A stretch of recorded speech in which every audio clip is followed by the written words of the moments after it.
बेफाम होती महाराजांची कीर्ती बेफाम बल्ले बल्ला पिचला गम येल कोण घालली असेने तर बारी कुस्ती बेगम बडी बेगम म्हणजे आई आदिलशाची आई बर का नजर रेत तिच्या अंगावर दरबार झाला पकार कोणी घेईना पुढाकार सारा मीच मानली हार तिच्यात अचानक एक सरदार उठला बोलला हम लाएंगे शिवाजी को अनंगानं घोडा उचलला नवतेंद्र पतल कान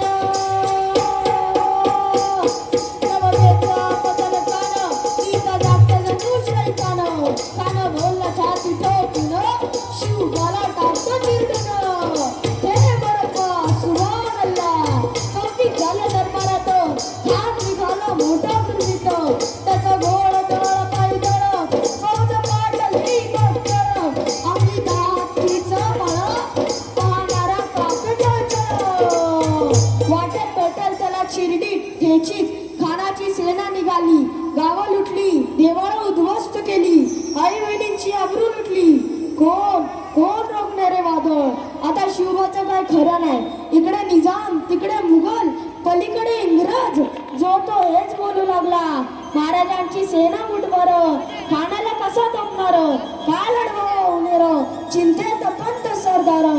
महाराज आपला जीव मोलाचा आहे खानाचं सैन्य अफाट आहे त्याच्या समोर आपला टिकाव लागणं अवघड आहे काही दिवसांसाठी आपण कुठे आज्ञास्थळी निघून जावं काय म्हणालात रायबा मासाहेब आम्हाला आमच्या जीवाची पर्वा नाही राजांचा जीव वाचणं गरजेचं आहे रायबा शिवबा केवळ आमचा पुत्र नाही तर अवघ्या मराठी मुलाचा स्वाभिमान आहे या मातेने आपला पुत्र गमावला तरी बत्तर पण धाडपणे पळून जाऊन या मराठी मुलाचा स्वाभिमान गमावता कामा नये अशा वाघिणीचं त्याचा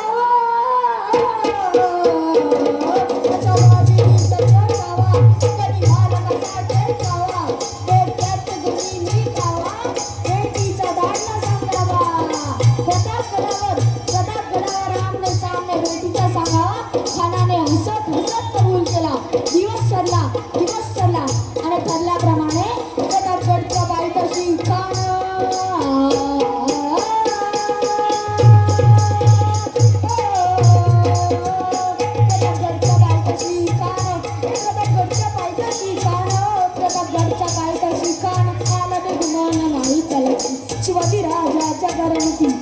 शिवाजी राजाच्या करमतीची त्याची नाही जाणीव शक्तीची त्याची नाही जाणीव शक्तीची करील काही कल्पना युक्तीची करील काही कल्पना युक्तीची करील काही कल्पना युक्तीची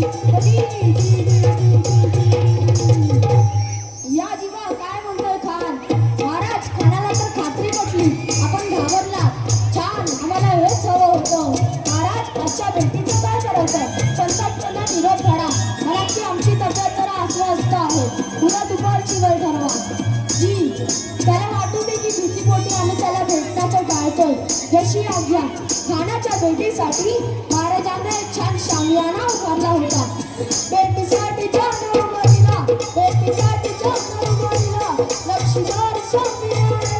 लक्षीदार शामियाना अनाशय शामियाने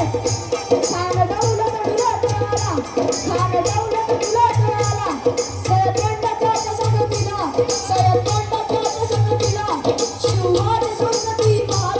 शिवाजी संगती माला राजाला पाहून छान म्हणतो कसा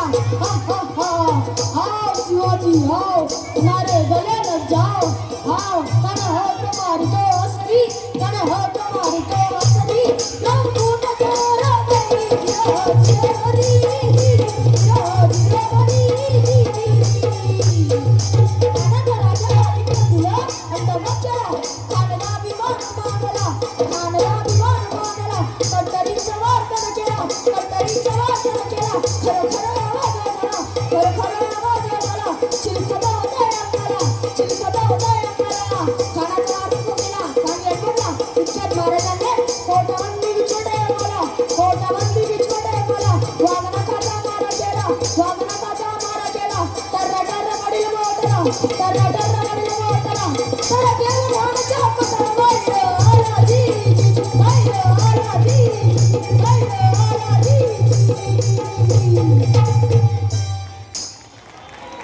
क्या बात आहे. दिग्विजयसाठी एकदा